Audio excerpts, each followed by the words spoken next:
All right, welcome everybody. Can everybody hear me okay? See? All good. Yes. All right. Where are we at? Where are we at? I'm all over the place here. Okay. I can't see everybody and I'm not doing well not seeing everybody.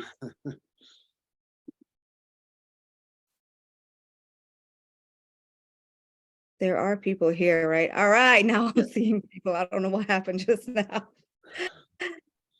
All right, guys, welcome everybody. Oh my gosh, I'm having so much trouble here. What's wrong with my computer? Give me 1 second. Jerry. Yeah. There's in the waiting room. I'm getting them. I've already got them.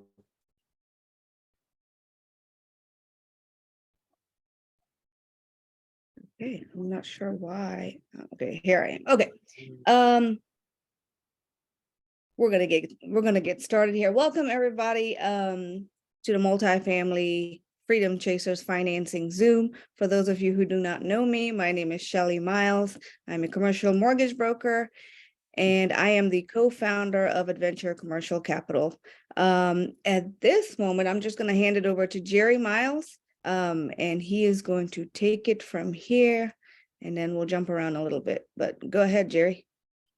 All right, great. Welcome everybody. Do you want to go to the agenda page? Yes, I totally forgot about that. So today's agenda, we're going to do it a little bit different than we normally do. First, we'll start out just the same. We'll talk about the community ecosystem, then an introduction to ourselves, and we'll give everybody a chance to speak up and introduce ourselves, everybody that wants to.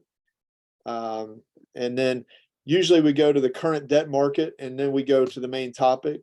Tonight we're changing it up just a little bit because we're going to talk a little bit about the Growthcon that we was at last week. Figure we bring that back to everybody and let you all in on the things that we picked up on and the different speakers and our takeaways from it. And then we'll go into the current debt market and do some question and answers. So go ahead and move the slide one. I am having so much trouble. Okay, there we are. There we go. And I'm guessing most people on here know the Freedom Chasers community. We've got 4 weekly Zooms starting on Sundays, and then the last one is on Wednesdays, and we round off the week. But Sunday is a good call, and that usually goes 8:30 to 10ish. Usually have a celebrity speaker of some kind on there, and it's they call it the activation call to get you ready for the week with some motivation and hearing some success stories and things. On Mondays, we've got Peter St. Martin and Edward. They do broker calls, live broker calls at 2 p.m. It's during the workday, but that's when you're going to get a hold of brokers. They found that a lot of people kind of get stuck just making a phone call to the broker, and they don't know what to say and don't know how to talk to them, and they're walking you through and getting you ready for those calls. Tuesday nights, which was last night, we've got the napkin underwriting Zoom and teaching you how to look at deals and if that deal is going to make you any money or not, and if it's one that you want to mess with. And tonight we've got the financing Zoom, and then every other Wednesday we're doing advanced underwriting with Victor. And so glad everybody's here. You can go ahead and move on to the next slide. So I'm Jerry Miles, and you all heard from my wife, Shelly, already. We are the founders of Adventure Commercial Capital. We got started in this business, as investors ourselves. We were investors, buying little cheap houses here in our local market in Northern Kentucky, and ran into a lot of roadblocks when we was going to get financing. Through that process, we found some brokers that were not real friendly to us, and then also not treating us very well as far as fees and just not real honest as well. So we ran into the whole gamut of lending brokers. And I told my wife we'd been in the construction business for well, now it's been 20 years. That business is still going strong, and we're hands off in that business now. But I told her we could do this lending business and treat people right and do a way better job than these guys are doing that we've been dealing with. So that's what we did. We got on the ball, made a lot of connections with lenders, and started our brokerage. And that was 3 years ago. So business is going well. Even in this market, we've been able to close some deals where I know there's a lot of brokers that haven't closed deals. So we've been blessed, and looking forward to doing a lot of business and in the future, and hopefully with some of you guys. So, but we lend on commercial real estate nationwide, everything from your fix and flips to big multifamily deals. So. Yeah, if this is your first time on this Zoom call or on the Freedom Chaser Zoom calls, just put a 1 in the chat. We want to welcome you guys. And here is our contact info. If you want to take a screenshot or a picture of this, we'll put it back up here at the end. But I want to give everybody a chance to know how to get a hold of us. So. Sorry, did I jump the gun on that? No, you're good. Okay. Ready to move on. So want to give everybody, we'll probably give 3 of you guys a chance to tell us who you are. And I want to tell you guys in the chat, put your information, your contact info, what kind of work you do, what your business is, what you hope to gain from being on these Zoom calls and meeting people.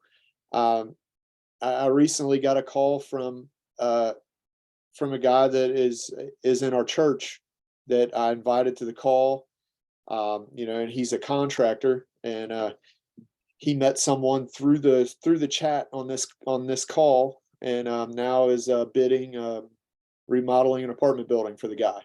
So these chats are good for connecting, and let's blow up the chat, and let's make this a profitable time for everybody, and let everybody know who you are and what you hope to gain from it. So, but go ahead if you guys want to tell us who you are. Raise your digital hand there, and we'll give you a minute to introduce yourself. If not, I know some of you went to a Peak Partnership this weekend. If you guys want to talk about that for a minute, that would be great. Yeah. We got Robert here. All right, let's go, Robert. All right. Thank you, Miles family, for putting this on again. This topic is invaluable. Yeah, thanks for being here, man. No, yeah. This message is mainly for anyone who's really new. Edward, who's here, he was the first person to probably take time out of his busy schedule to reach out to me personally. Marcel encouraged me to take action. The Miles family gave me my first debt quote on commercial multifamily. I'm just an average person, but because of my consistent action being here, I got picked up by a team of owners down in Texas. Now I'm in their CRM. We're probably all going to close the same deal together this year. Everybody here, everyone's on the same team, really, at the end of the day. All these mentorships intersect. So anyone who's new, keep up that daily action, and you would be surprised at how far you can go. So I just am grateful. Wanted to say thank you. And I'll put my information in the chat. Anyone who's brand new and maybe stuck on those first few steps specifically, reach out to me. I'm just going to tell you to go to the Freedom Chaser ecosystem Zooms anyway, but I'd be happy to get someone going down the same path that these people started me on. So thank you for the time. Awesome. Thanks, Robert. That's great. We're here to help each other out. All right, Aldo, I'm gonna ask you to unmute. Good to see you. Awesome. Yeah, good to see you guys too. Glad you guys had a good time over at Growthcon in Vegas. Oh yeah. It looked like a great time. Yeah. Can't wait to hear all of that. So yeah, no, I just I wanna echo what Rob said. Totally owe a ton of debt to this group, including Jerry. We had a great conversation initially when we first started, and this Zoom is invaluable as well to try to understand where we are right now in terms of the debt market. Right now it seems like it's moving daily. But anyway, yeah, I just want to kind of give a shout out to the ecosystem and the Miles family. They're amazing people. So if you're here for the first time, definitely reach out to them. They're amazing to work with. Other than that, my name is Aldo Ancheta. I live in the Chattanooga, Tennessee area. We are looking to start or we're looking to close potentially on our first deal in Birmingham, and we're looking at Birmingham, Chattanooga, Knoxville as markets. Yeah, those are our focus markets right now, and always, of course, looking for any kind of investorship or anything, and just to connect. To also echo Robert, if anybody has any questions when it comes to underwriting or anything else, I'd be happy to help out, and also maybe refer you to some of the ninja Zooms, which are great. So thanks, guys. Awesome. Thanks, Aldo. Yeah, that's great, guys. You guys pick these guys up on their offers. They're great to work with. Just take advantage of it. They'll put their information in the chat, so just reach out to them anytime. Yeah. Awesome. All right. Well, is that the last slide before before our topic? Yep. All right. Well, cool.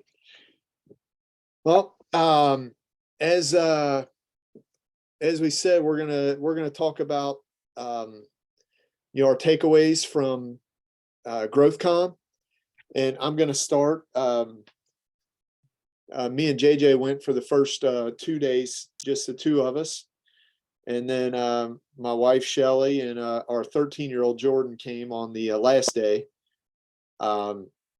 They were wishing they would have made it the first two as well after being there the last day, but it was a great event, and I had both boys and Shelly. I said, you guys have to both kind of give your take on it tonight as well. Our 13-year-old had an opportunity to go to a youth group thing, and so he got out of having to talk. He doesn't like talking in front of people, so he said, I want to go to the youth group thing. So it'll just be me and Shelly and JJ you'll hear from on it. So, Even on a date, let's just face it. It's 13. I don't like it very much, but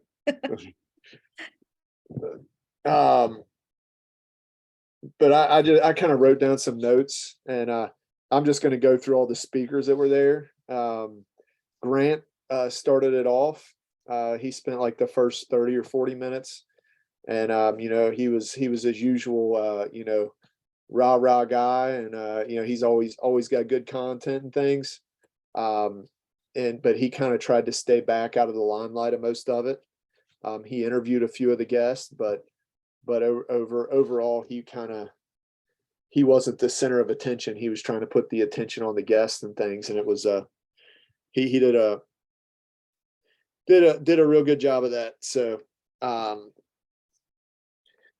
but Grant talked first, then probably one of my favorite speakers went second, and that was his wife. And she went on, talking about the importance of being a mother and being a support to Grant. you know, when she was talking, you know, she had a few times where she kind of teared up, talking about, you know, how she, you know, looked at things at the early part of, you know, when the kids were little, and then now as they're growing and she's growing as a mother, you know, seeing things, in a different light. When she was young, a young mother, she said that she sometimes was ashamed because she was a stay-at-home mom, and she said she felt like she wasn't doing nothing by being a stay-at-home mom. And you know, and she got real teary-eyed and broke down on stage, saying that she's ashamed of the way she used to feel about, you know, how important that job of a mother is. And you know, I was raised by a stay-at-home mom, you know, and my wife here, she's a great mom, homeschools our kids. And actually, if our 13-year-old usually plays blocker. My wife's mom lives with us and has dementia, and so she's a caregiver for her. And so you might hear her talking to one of us at some point, asking for pills or something. But our 13-year-old usually plays decoy to keep her from coming in while we're on the Zooms. So just FYI, if you hear somebody hollering at us while we're here on the call, that might be her. But yeah, you know, and Elena, one thing that she talked about was being a support to Grant, and how tough of a job that is, that, you know, that Grant does so many things. And, you know, a support, she went into the definition of support of, you know, on a house being the most important part of the house and the structure of the house, but it's not seen. And the work that they do goes unseen, that it does goes unseen and things. And that, you know, I thought it was really good the way she laid it out. From there, Grant's daughter, Scarlett, the 11-year-old, she spoke, and she was really good. She spoke for 20 or 25 minutes, talked about magic, and talked about how she can perform magic. That she, you know, if she's walking into the elevator and she smiles at someone and they smile back, that she created a smile. And it was just like poof, magic, and the smile shows up, you know. And it was real cool just about the way that our interactions with others can affect their days and just everything we do, you know. And Kathy Wood, does anybody here know who Kathy Wood is? Put a 1 in the chat if you know who Kathy Wood is.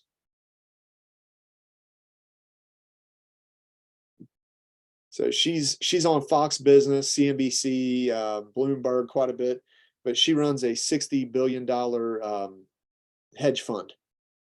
Some of the things she talked about, you know, was kind of scary when she was talking about, you know, how they're going to heal, how she's investing in technology to heal cancer. And you know, Grant kind of laughed at it a little bit, and she was like, no, we're not going to heal cancer. We're actually recreating DNA, so your body will just fight the cancer off. And so I don't know, I'm not much into that, but you know, she was a big name to have in there. Next was Stedman Graham. Anybody here know who Stedman Graham is? He was another one that I didn't really know who he was at first, but then when I looked him up, it was, you know, real quick, I realized who he was. But that's Oprah Winfrey's, I don't think they're married, but they've been together for Oprah's boyfriend. They're like 30 or 35 years they've been together, but you know, he was good. Brandon Dawson, Grant, that runs Grant's business programs. He spoke. And then I think it was the last one of the day was Dana White, you know, from the UFC, and that's whose picture is up there on the screen right now. And he was good. You can tell him and Grant are real close buddies. Robert from Shark Tank, I'm not going to try to pronounce his name. He started off the second day. And the one big takeaway I got was one thing that he said, and this might be you know, might be you know, a good word for some of you all now, is I know a lot of people have been working and trying to get deals and things like that. But he said, while he was speaking, he said that people generally or always overestimate what they can do in a year's time, and they underestimate what can be done in 10 years. And so that really hit home with us. You know, looking at the construction business that we built, and now looking at our lending business, you know, and looking into our real estate as well. You know, that, you know, you put so much work in at the beginning, and sometimes it just seems like you're just spinning tires and nothing's happening. You know, and you want that instant gratification. You know, and it just doesn't come all the time right away. And generally it doesn't come right away, you know, but the people that keep after it, you know, they just keep going and keep going and keep going. That's the ones that succeed. It's not the ones that are the smartest. It's not the ones that are the best at anything. My oldest son got an engineering degree, finished a 5-year degree in 4 years. And, you know, everybody was, oh, you're so smart. You're so smart. And he says, no, you know, he said, I just didn't quit. I did my work and I got through it. And so that's the way business is as well. You know, it's just, and I think Riley's on here as well. So he's who I'm talking about, but he said, you know, it's just, I finished it. I did it. And that's the way it is with business too. So, you know, if you put your first 100 LOIs in and you give up, you're never going to buy a property. But you put that 101st, 120th, 130th, you're going to get one accepted eventually, and you're going to buy one. So that was one of my biggest takeaways, was Robert with Shark Tank saying, and I'll repeat it again. People always overestimate what they can do in 1 year, but underestimate what can be done in 10 years. So the next one after Robert, we got to see the Great American Speak Off. It's a TV show that Grant was producing with what's his name? JJ, what's his name? The guy that does the speaking classes, the 10x stages. Pete Vargas. Pete Vargas. He does 10x stages and does public speaking, the public speaking classes and things. But he helped, him and Grant did the Great American Speak Off, and they had 4 people come up for the season finale of the show. It was pretty cool to see as well. Megan Kelly, you know, put a 1 in the chat if you know Megan Kelly. She came on, and she was good as well. She talked about her feud with Trump. You know, and my takeaway with her was the way she said she handled her feud with Trump. You know, she asked Trump some questions that were real tough, and he felt like she picked on him, you know, in one of the debates, I think is what happened. And you know, people were upset with her and said she turned on him or whatever. And she was like, you know, no, I was just trying to host a good debate, you know, this and that.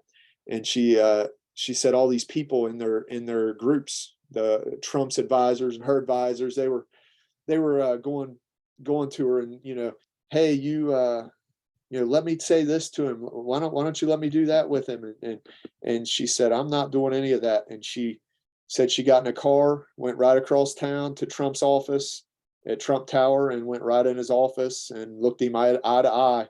And she said they made up right then. She said that she knew Trump, that he likes people to like him, is what she said. And she said, and when I got there, I told him how big of a fan I was of his, and that she said he just melted, and they had a hug and they were good after that.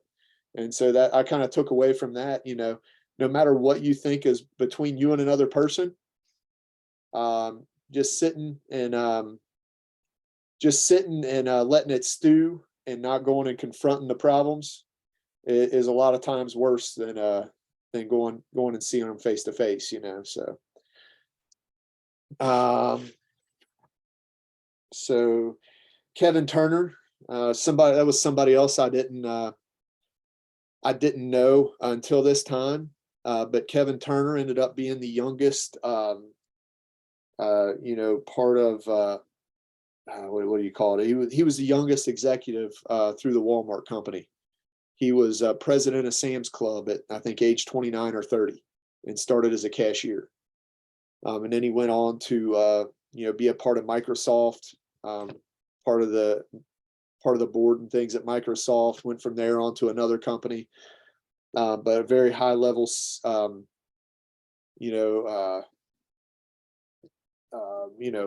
Fortune 500 type of, or Fortune 100 management guy. So he, JJ said he's worth 200 million. Yeah, that's what Google says. So, but he was good. Just talking. One of the things that he said was the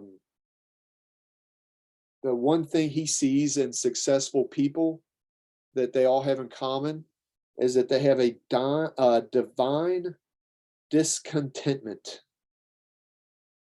And he said that doesn't mean that they're always unhappy. That just means that they have a divine discontentment as far as where they're at in life, that they're always pushing to get further, and that they're never satisfied. And so that was a good takeaway from him. Stephen Smith, if you go to the next page, you'll see, or I think he might have been on the last one. But Stephen Smith from ESPN, he was on there. Yeah, he's up in the top left corner with Grant. And Grant interviewed a lot of these people. But Stephen Smith was good. One of the, I think most people probably know who he is, or most of the guys know who he is. He's a big guy on ESPN. But he said the same thing, that he's never satisfied. I think he said he's making 30 million. He's got a contract for 30 million for I don't know how many years or whatever. And and he said, but I'm underpaid. And he said, I need more. And he said, that doesn't mean I'm mad at ESPN. That just means that I'm unhappy with that I'm not performing to a level where I can get more. And so he had said that same thing, that he's never satisfied, striving to be bigger. And a story that he told was like 9 or 10 years ago, he was working for ESPN, and things weren't going his way, weren't going well for him. He wasn't happy. And he was on the phone and complaining about some different people that he works with, some coworkers and the management and things at ESPN. And he said his mom, JJ related to him, his mom's from the islands. She's from, I think, St. Vincent or St. Thomas. But the island moms, I'm married to an island mom, and they're a little rougher on their kids, and they don't really coddle their kids the way the American moms do a lot of the time. But he said that his mom let him have it. How can you expect them to treat you better when you're talking behind their backs and all these things? And he said she told him that if he's not going to be a good employee and be a team player, that he don't deserve to work for them and all this kind of stuff. And he said he was upset with his mom for telling him that, but he said after a night's sleep, he got up and was like, my mom was right. And he said he turned things around the way he was, treating people that he worked with, and just whole outlook of how he needs to behave himself with his coworkers and things. And that was a big turning point in his career. So the last day, I'll tell you, my wife, she's growing every day, and I'm proud of her. She's been working on getting better with things, but I tried to buy tickets for all of us to go, and she was like, no, that's too much money. Don't spend so much money for all of us to get tickets. That'd be too much money. And so then me and JJ was coming back the first 2 days, and and, you know, just telling them all the things that they were out running around Las Vegas while we was in the conference the first 2 days. And then that second day, she's like, all right, go ahead and buy me tickets for the last day. And so she's growing out of the, what do you call Out of it? the scarcity mindset. Out of the scarcity mindset. Yeah.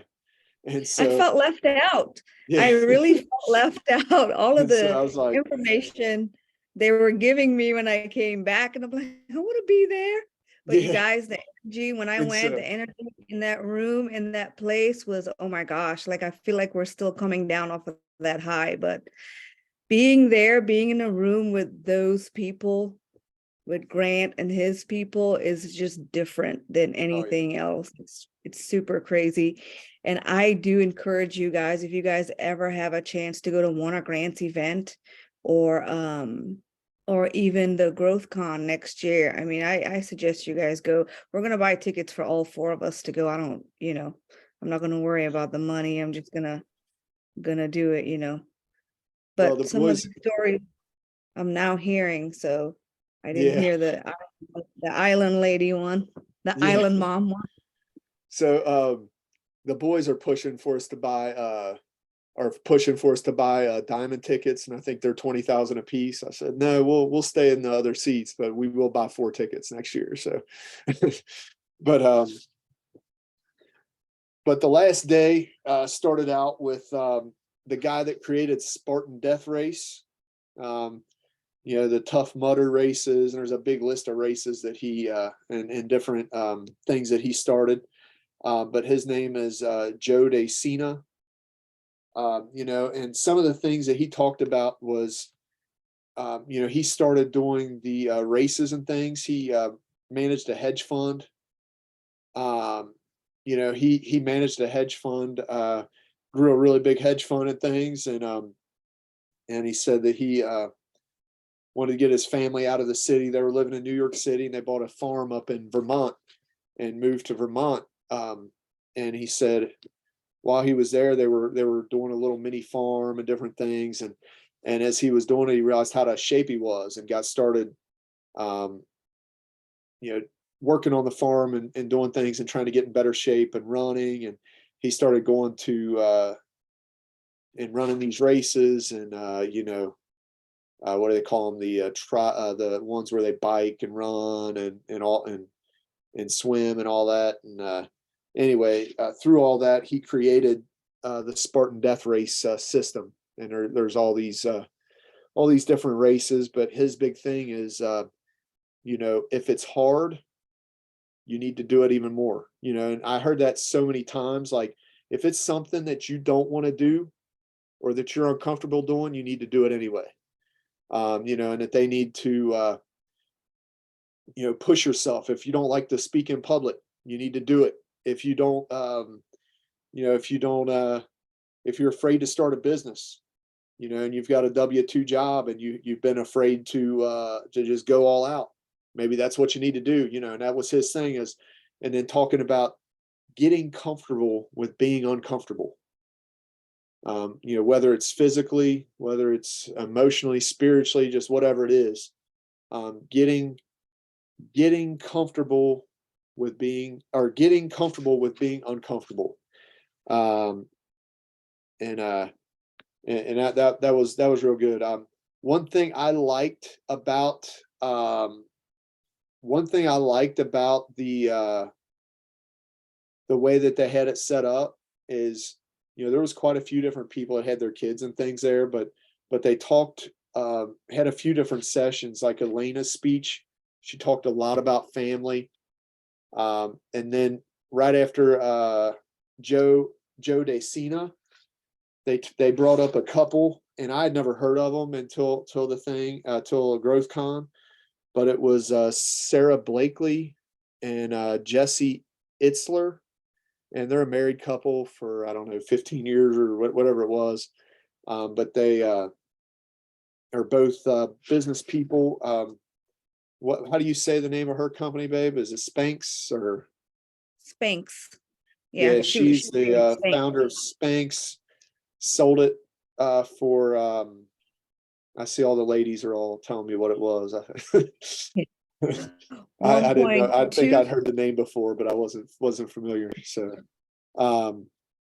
but she just recently sold that company for a 1.2 billion, and then her husband is the founder of Marquise Jets, and then also Zico Coconut Water, and he is the owner or one of the owners of the Atlanta Hawks.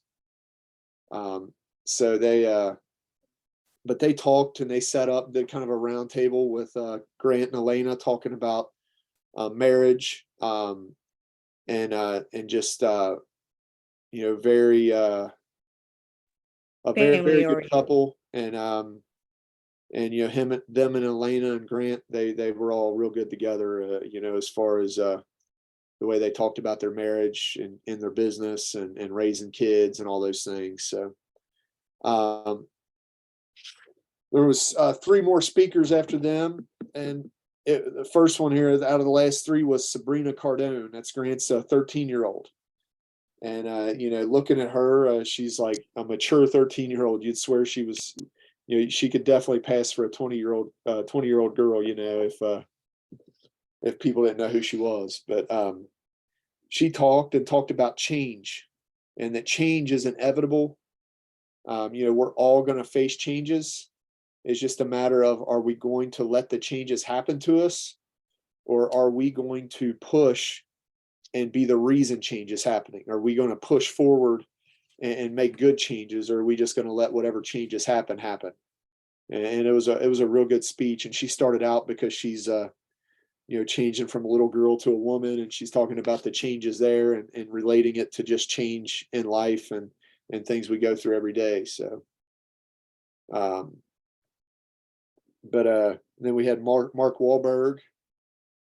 I really didn't have any takeaways with him. I mean, it was cool to hear him speak and things, but really no takeaways that I took down as far as notes anyway. But then Tom Brady was the final speaker, and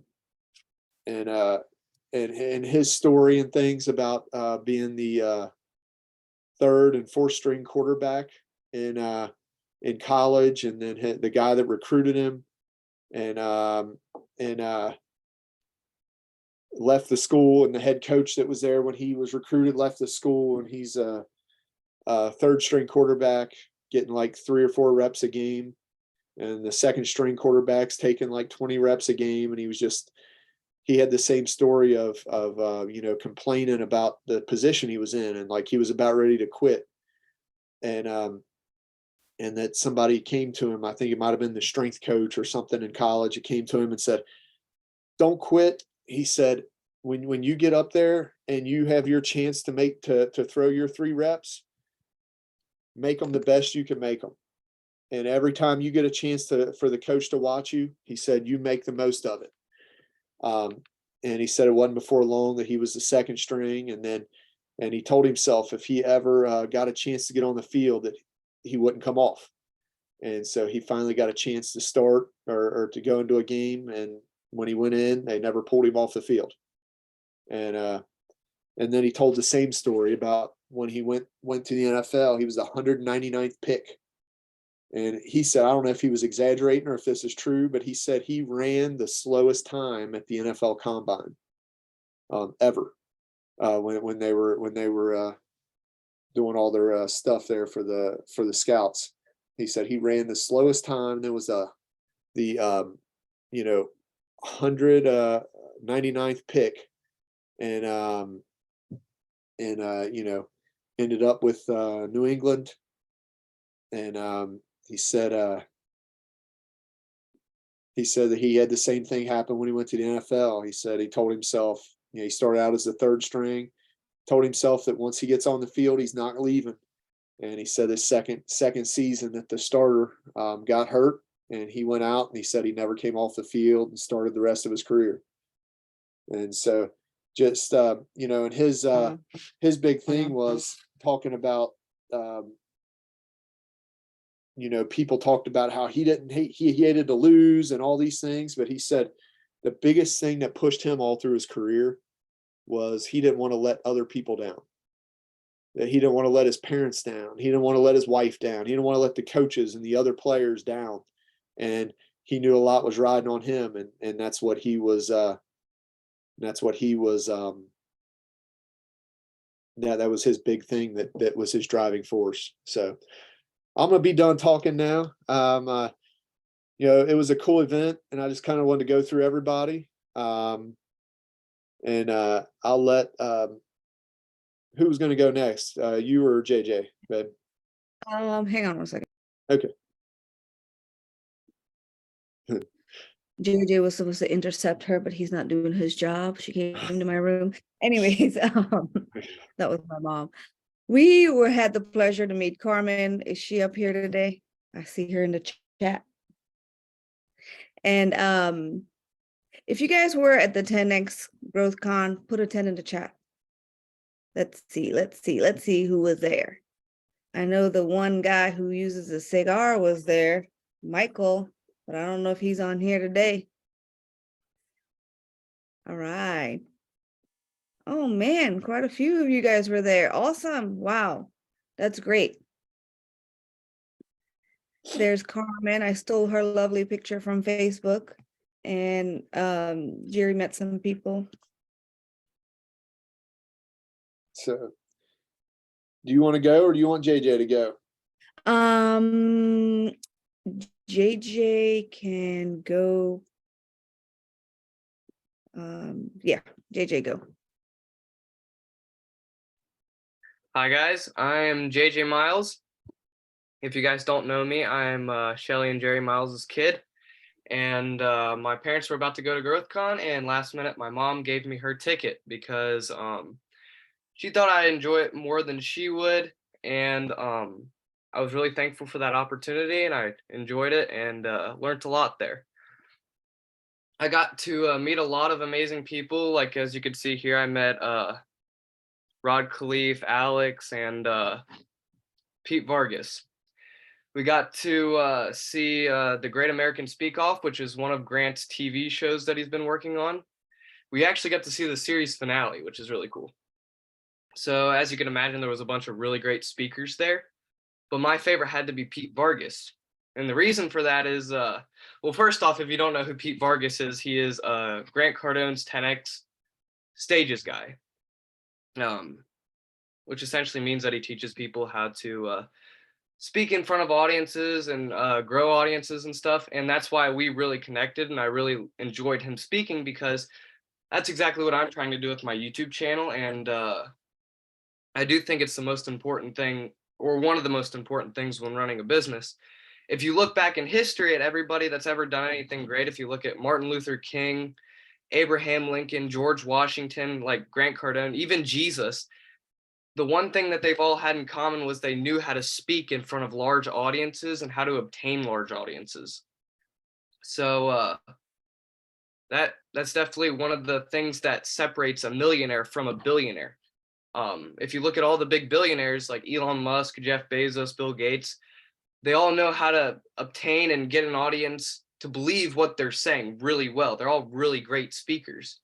So I think that's probably one of the most important things when owning a business or being an entrepreneur or going into multifamily even. Grant's a really great speaker. So I'll leave you guys with this quote from Grant Cardone. It pertains to speaking and audiences and stuff. He says, "If you love me or if you hate me, at least you know me." Thank you. Good job, JJ. Yeah, good job. Thanks. Well, I guess I'll go next. You kind of like touched on everything I was gonna say. I didn't know. I guess we should have compared notes. But I don't have much to say because I only went the last day. Yeah. So the takeaways I got was from one, Sabrina Cardone. She is 13 years old and that girl can speak. Oh my gosh. Like, so she talked about change, like Jerry said, and I took that away because what she said was like powerful. Like she said, you're going to change anyways. Why not take control of that change? In other words. So that's like I'm just putting it in a smaller version.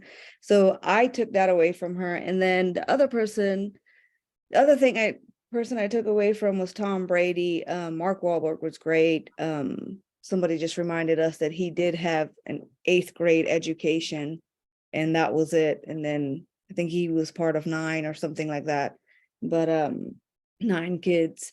But my other person was Tom Brady, and he talked about to stop complaining. Like, if you're not there yet, just stop complaining about not being there yet, and just work and push and work and push, and eventually you're going to have the opportunity to get there. And since you were working and pushing before, you'll be ready when that opportunity comes. So always be ready. And I think that's what we're all doing here by showing up at these events and these Zoom calls.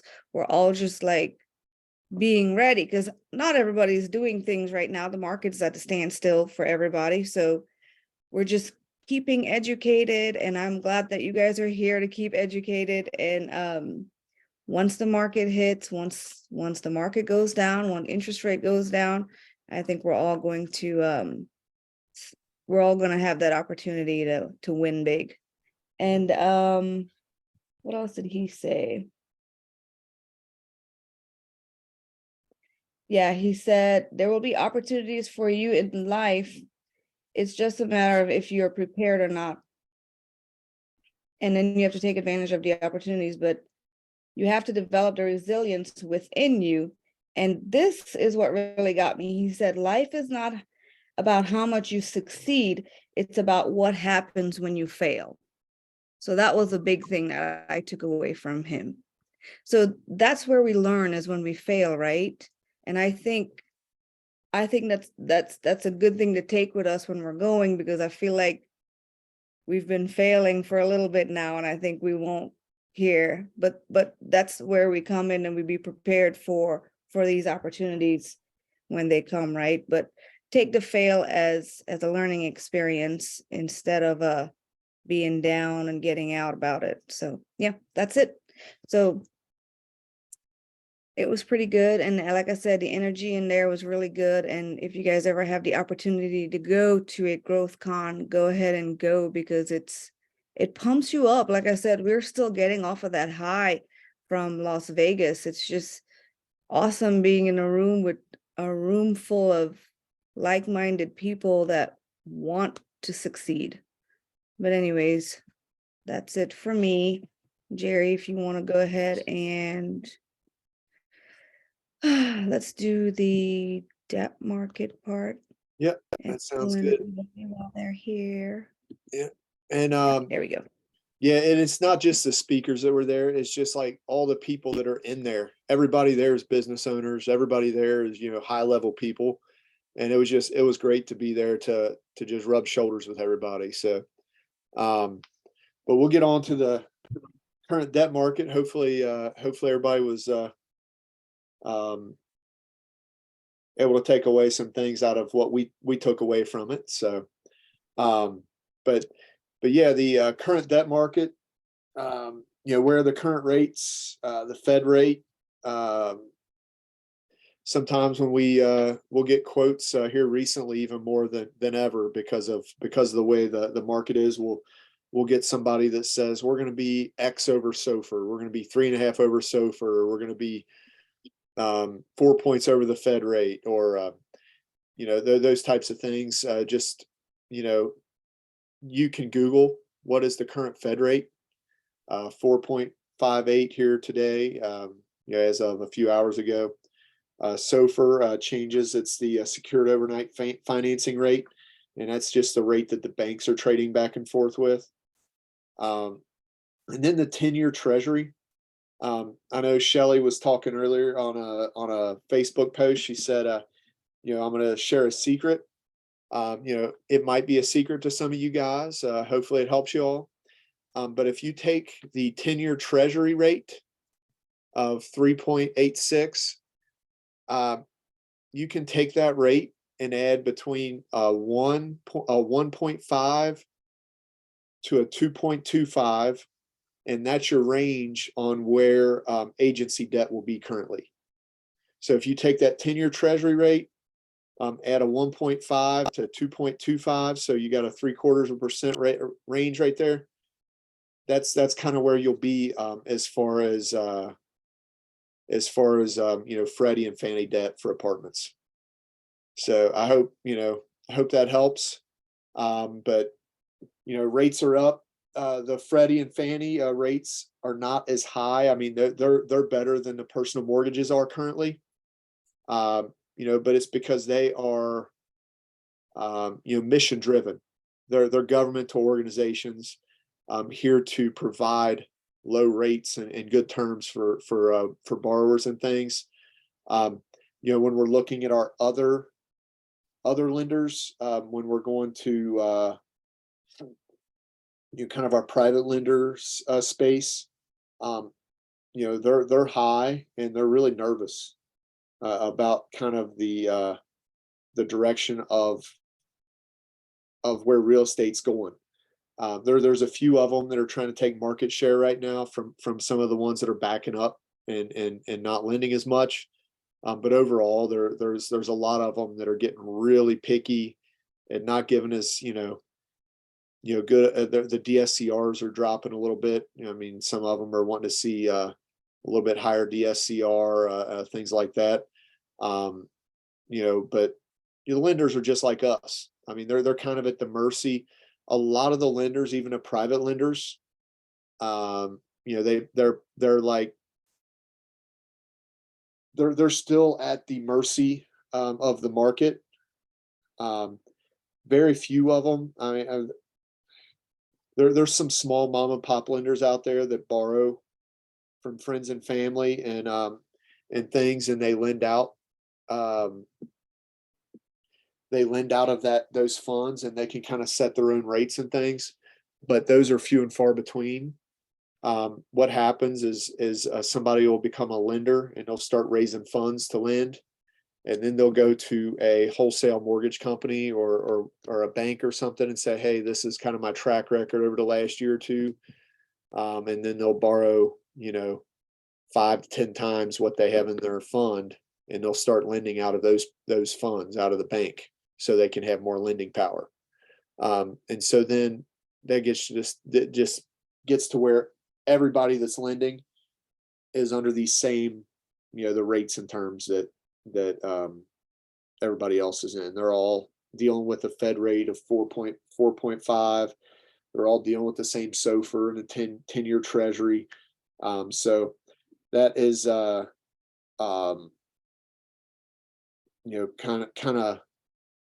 of where it's at. I don't know if it made any sense, but that's kind of where we're at. So Question in the chat.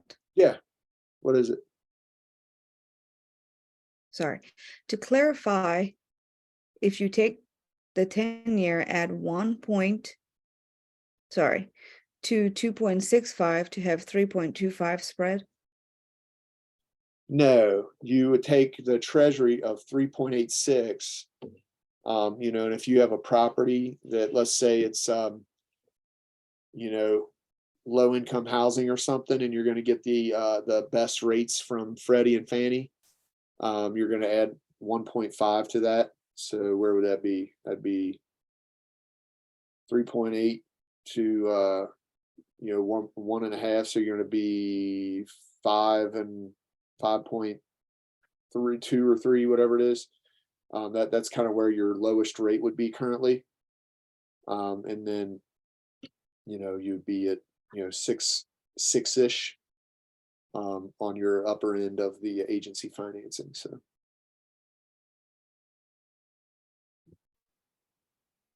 Yep. But go ahead and go to the next slide. Oops. So I've talked about this, in the last Zoom, but Freddie and Fannie have come out and said that they're going to lean in on deals that meet their 5 to 50 unit goals. They have a 2.5 billion cap each, and they want to lend on 18,000 units in this space of 5 to 50 unit properties. So, it's a good time to as far as with the agency debt to go after these types of deals. They're actively wanting to lend on them. So go ahead and go to the next slide. Freddie Mac. I showed this one the last time that we met. Go ahead, Jason. How's it going? Hey, good. You may be asking this in a second, but I know that we had talked about, giving that credit for this month. Is there anything going into March, do you think? Well, I'm getting ready to talk about that now. So that's on this picture now. So yep. Awesome. Sorry. Yeah. Good to see you. Back at the beginning of February, Freddie Mac's small balance, they cut the rates 40 basis points for the small multifamily loans that are put under application for the month of February. And that's what Jason's talking about. I talked to him about that a little while back. And also during this time, when they put this statement out, Freddie Mac also assured everyone that everybody was expecting a rate hike in February, which we got a quarter point. And they assured everyone at that time that they are not going to raise rates at all through the whole month of February. Well, now we're in the third week of February and they've raised rates twice. So they've raised 20 basis points last week, and they raised 20 basis points Monday. So the Fed raised, a quarter point, but now Freddie Mac, who said they were not going to raise at all, they have raised their rates by 40 basis points this month. So, I think that may be just a kind of a sign of what's to come, possibly. There's a lot of craziness going on in the, since I've been doing these calls, I've always watched Bloomberg and CNBC trying to keep up on things. But since I've been doing these calls, I'm watching them all the time just so I can give you guys information and things when we have these calls. But they, there's still a lot of numbers coming in that aren't real favorable as far as when they're looking at what inflation's doing. All the different little details and things that they're talking about. They aren't seeing it go down as fast as they would like. So I think that might have something to do with what Freddie Mac has done. I don't know. I'm not high enough yet high up there enough yet to be in their meetings and to be able to be that fly on the wall. But that's my guess is on what's going on with them. I know that my lenders that I go through, we're a brokerage, and I've got three different sources I go to for agency debt, and they're all super busy here this month and have been since Freddie Mac came out with this with these benefits of let's do it now. That's kind of where it is. I don't know where it's going to go from here. But that's where it's at currently. So if you would have asked me at the beginning of the month, I just heard from Freddie Mac that they were not going to raise rates, and now they have. So, what they say and what they do is different things sometimes. So, but anyway, you can go ahead and go to the next slide. Needed for a quote. These are the items that we need when we're getting a quote. When we're dealing with people that are out of these groups like this, we're in Grants Real Estate Club. So when I deal with people in the club, people in the offshoots of the real estate club, which I consider this kind of an offshoot of the real estate club and a side group or whatever, I know that you guys have access to people that can take deals down. So go ahead and go back. right there. So when you call me and you need a quote, T12, rent roll, an OM, and kind of a summary of what you plan to do with the property. Like what are you thinking? Do you have a pro forma already worked up? Send it over to me if you do. You know, an SREO, PFS, if you have those, send them over. You know, and if that's, you know, I'll just go ahead and say this: if you're going for a commercial loan, if you're wanting to borrow money on an apartment building or any kind of commercial real estate, and you are, let's say you need a $2 million loan, you have to personally show a $2 million net worth or better. If you don't have that, you need to have a partner that does, or 2 partners or 3 partners, 4 partners, whatever it is combined can show that net worth, and you'll qualify that way. You know, and kind of some misconceptions. I know Grant says it a lot that, you know, and I've heard him on YouTube and all the different social media saying it is, I don't need a credit score. I don't need this. I don't need that. Well, you know, Grant's now worth $8 billion. They don't look at his credit score no more. You know, if you come in and you're trying to buy a $10 million piece of real estate and you have a $10 million net worth, you know, you're not an $8 billion guy yet. You're going to need to show a credit score. And if you're going after agency debt, it's going to need to show 660 or better. Just, you know, kind of a side note from that, but, and liquidity, you know, on a purchase, you know, you need to, 10% usually is a safe bet after closing. You know, on refis, it's not as important because usually you're getting a little cash back. But on a refi, if you're not getting cash back, sometimes it's like 5%.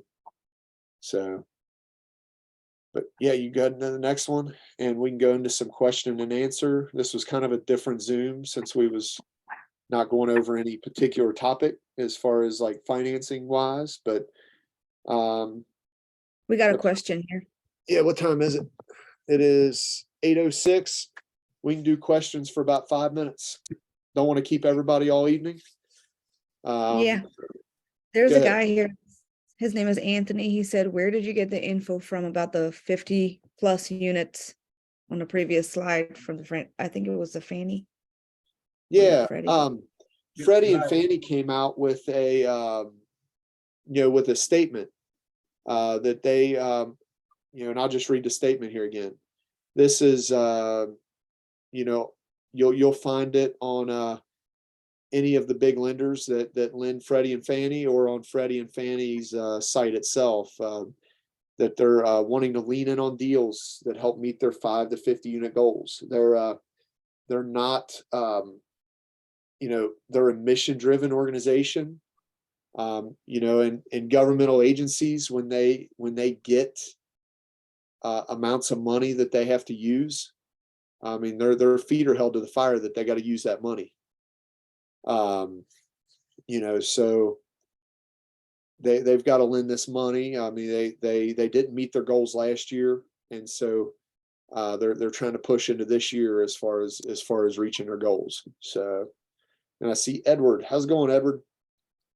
See, he asked a question here as well. What are your predictions for the market in the next 6 months? That's anybody's guess. So, you know, I think he missed the part about the beginning of the month and I think he just came in. So, oh, okay. Yeah, I mean, it's, you know, we've already got Freddie and Fannie that I said earlier pulling back from what they just said 3 weeks ago. They were already backtracking, you know, and raising rates when they said they weren't going to. You know, I kind of think that's a sign of things to come. You know, most of the experts that I've been hearing are saying that the deals are coming the 3rd and 4th quarters of this year. They're going to be going on the market. I mean, if you guys have been reaching out to brokers and talking to brokers and things, you'll notice that brokers are getting a lot easier to get a hold of. They're being more friendly. They're calling, trying to drum up business instead of dodging calls from people they don't want to talk to. You know, and it's a matter of time as these people that have their terms are running out on their loans, and the loans are becoming adjustable rates. It's just a matter of time when those start hitting the market, and they go negative on their cash flow, and they've got to sell. They got to sell or they're losing it. And if they're not selling, then the lender's going to be selling it.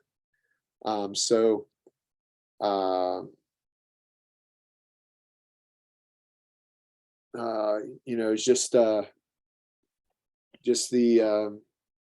way things are going right now. So Yeah. but you know, we've looked at a few here recently that the people are selling because they are coming up to the end of their term on their loan, and their rates are going to be adjustable, and they're not going to cash flow, and they need to sell before that happens. So when we say deals are coming to the market, and that's the biggest reason they're going to be coming to the market. So, all right, I see 2 questions up there. JJ, go ahead. I just wanted to say I'm putting the Freedom Chasers Facebook group link in the chat for their Facebook, and go follow them if you want to stay updated on all the calls and stuff. So yeah. Okay, cool. Sounds good. And go ahead and promote yourself too, since you're talking. Go ahead. Oh yeah, okay. Let me grab that link. I've got a YouTube channel and an Instagram page. Please go subscribe to my YouTube. I just posted a new video. It's a great video. It's about Mr. Beast, and yeah. All right, cool. All right, Jason. All right. Hey, can you restate earlier what you said? And I think I heard it correctly. We've talked enough previously where, you know, if you're looking at a $10 million deal, and, you know, right now a lot of stuff is about a 50% leverage. So that would mean we're looking at $5 million of debt. Yeah. And so the net worth on that you personally would have to carry, just on the financial side, is also 5 million. Yeah, it's the Right. amount of the loan. It's the amount of the loan. Yeah, the amount or equal to or greater than the loan amount. Right. And then you would want to have about 500,000 of that minimum liquidity is kind of what you're talking about, right? Yeah. Yep. Okay. Perfect. Yeah, they're Perfect. gonna Yeah, I wanna think see that in that's reserves. clarity. Yeah, that's clarity. You know, I like that. And then more of my question, that was just kind of clarification, is you know, there's going to be a lot of opportunity. We all know that's coming down the road. Is there any way to get ahead of that for you know, doing like searches and trying to find those potential, you know, nuggets through like Frexy or through public data searches, to find those that are going to be going from a, you know, adjustable or, you know, fixed to adjustable, or you know, the cap's going to be going up, or interest only, where we can search for those properties that have that kind of debt already. Yeah. I know that Crexy has they have systems set up. I don't know how good they are. We had a sales rep that we sat through one of his spiels the other day on him, and I think it was 1,500 or 2,500 a year, something like that. And you can have access nationwide, Right. but you can click on each individual property. It lists who the owner is. It lists phone numbers. It lists their debt. It tells a lot of them. Tells what kind of debt they have, how long the term is, those types of things. So as far as that goes, I know that they have those available. You know, usually you got to pay for them. Crexy, CoStar, LoopNet might have one too. I'm not sure, but yeah, they have those things available. You just got to pay for them. And then when you pay for them, a lot of it is, you know, kind of, I mean, you might, I don't know the numbers because we haven't bought them yet. But I know that it's kind of hit and miss on a lot of them. So it's not going to be the best info. It's going to be you might have to call 20 or 30 people before you're able to get a hold of an owner or something. So, but that's that's what I know about it. So. Okay. Yeah, I have, I think it was back in November, December, I signed up and got the Crexy subscription, and then just paid for it for the year. So I just didn't know if you had any experience, or maybe if anyone else on here has experience with those types of searches and has had any success. That's what I thought I'd start looking at, is start looking at the summertime of second, third quarter, of how some of these, I might find a property and say, hey, that one, I like that one. Would they be willing to sell? And do Yeah. more of a private versus going out to a broker. Yeah.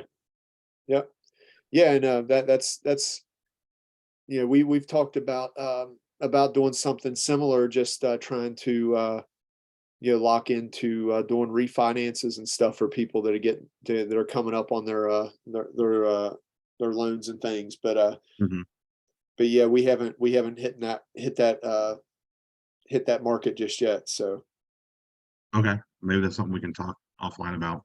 yeah, for sure. Cool. Well, cool. Any other questions? But we're Can you hear me? yeah, I see Gail. Hey Gail. I see Can he's you hear saying that he tried to join the Facebook group, but it's grayed out. Yeah. I don't know. JJ can share it again. Okay. Share the Facebook group again, JJ. Yeah, go ahead. I was talking for a while and you weren't hearing me, so I was just trying to see if you're hearing me now. Okay.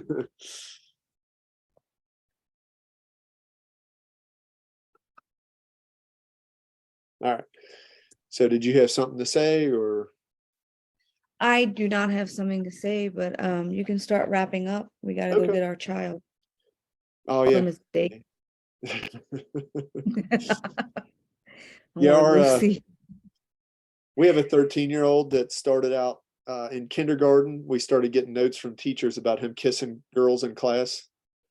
Yeah. First grade, we got notes from the teacher, kissing a girl in the library, kissing a girl in the gym. Second grade, we got notes from the teacher, kissing a girl in the library, kissing him in the lunch line.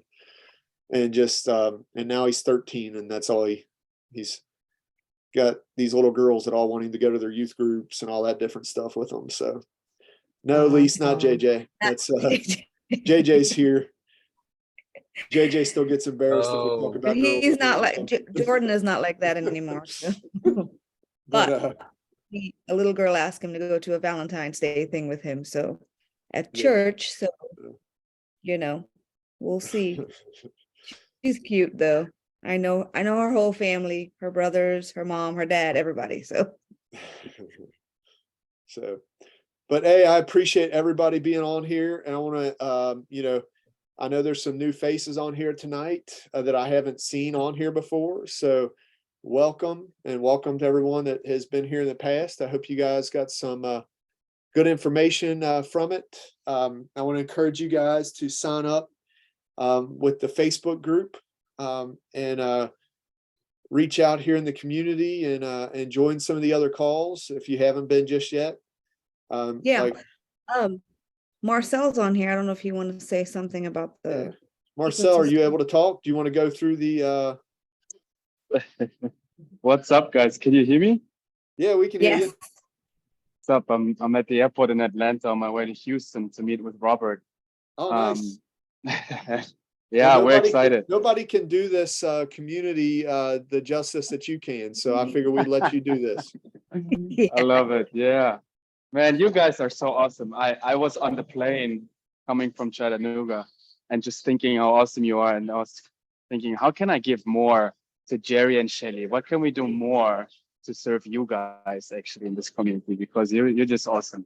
But yeah, in regards to everybody else, what we have here, you can see on the right side, this was Shelly and Jerry today with the financing Zoom. But let's start from the beginning. This Sunday, we have our regular activation Zoom, get you going, get you excited, get you started, where we bring celebrity guests to the table, such as Robert a few weeks back, Robert Martinez. This Sunday we'll have Ken G. Ken is also a big player in the 10x community, who's, I think, been involved in $2 billion worth of real estate transactions. And we're super excited to have him there on Sunday. He'll give us the ins and outs and what it takes to get started, and also to stay consistent and move forward and become a big shot, right? But then you get excited. What are you going to do? Well, you got to start taking action. So on Monday, you have Eddie and Peter that call brokers together with you and get you out there, get you over that anxiety kind of, right? To talk to one of those brokers, and also see how to talk to these guys, right? And not sound like a newbie. Then on Tuesday, now you should have some broker relationships. You should have some documents for some deals. Tuesdays, Eddie and Ed will help you to high level underwrite those, store them on a napkin, on an analyzer or so. So you know what to do with the numbers also. Use a T12, use a rent roll. What am I going to do with that? And then Wednesdays, every other Wednesday, now you come back here. So Jerry can tell you what's up in the finance market, and also how to get a debt quote, how to put that debt into your analysis to get to the next step. In addition to that, you see in the bottom, coming soon, actually we're live now. We had our first advanced underwriting Zoom with our lead underwriter, Victor N2G, where we're currently teaching about market analysis, how to pick the right market and don't go into a market that's on its downward trend, and really look at almost economics 101. So lots to learn. He's a man, that guy is a numbers genius. Lots to learn, and you can plug in this community and just move forward, one step at a time, move the needle on a weekly basis. You know, and consistency is key, guys. That's all what it's about, and that's what we're trying to give here. So that's it in a nutshell. Thanks, Marcel. Thank you, Marcel. You got it. Thank you, guys. Have a safe trip. Yeah, have a good trip. Thank you. Thank you. All right. Well, all right. I guess that's this week.